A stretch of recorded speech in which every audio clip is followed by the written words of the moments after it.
네, 시청자 여러분 안녕하십니까?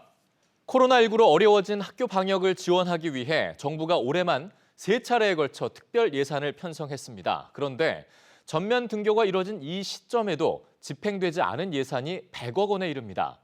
학생들을 위해 사용해야 할 방역 예산을 제대로 쓰지 못했다는 얘기입니다. 서연아 기자가 단독 취재했습니다. 전교생이 1,300여 명인 인천의 초등학교.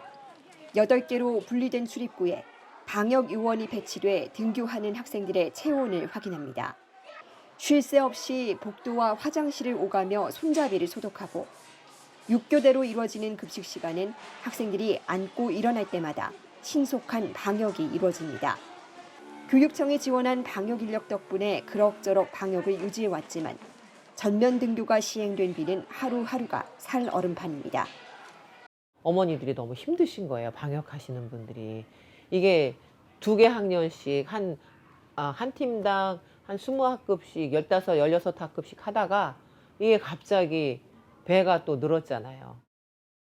등교 확대 정책에 따라 교내 감염 우려가 커지자 교육부는 수요 조사를 거쳐 지난 1학기 567억 원의 특별 교부금을 지원했습니다.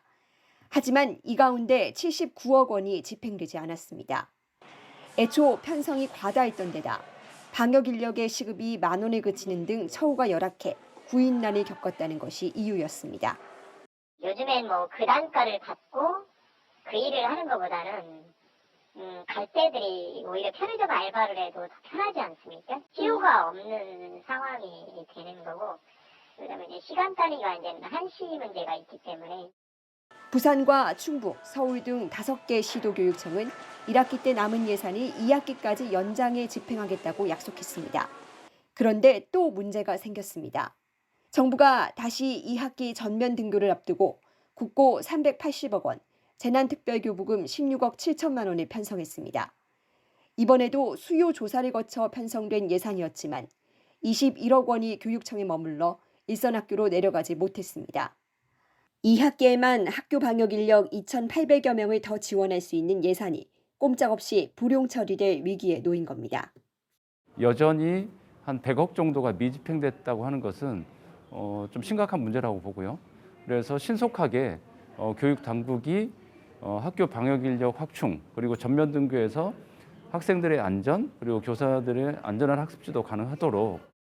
문제는 코로나 확산세가 치솟으면서 학교의 방역 위기가 더 심각해지고 있다는 점입니다.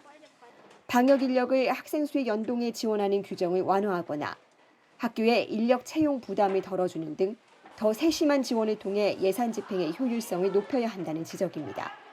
단위 학교에서는 그 기존의 방역 인력 채용에 더해서 여러 가지 방역 물품뿐만 아니라 보건실에서의 보건교사 대체 보조 인력이라든지 이런 여러 가지 예산이 필요한 부분들이 더 있기 때문에 특히 언제라도 학교를 매개로 학생 간 집단 감염이 생길 수 있는 만큼 적극적인 발굴과 지원을 통해 방역 사각지대를 줄여야 한다는 목소리가 높아지고 있습니다. EBS 뉴스 서연아입니다.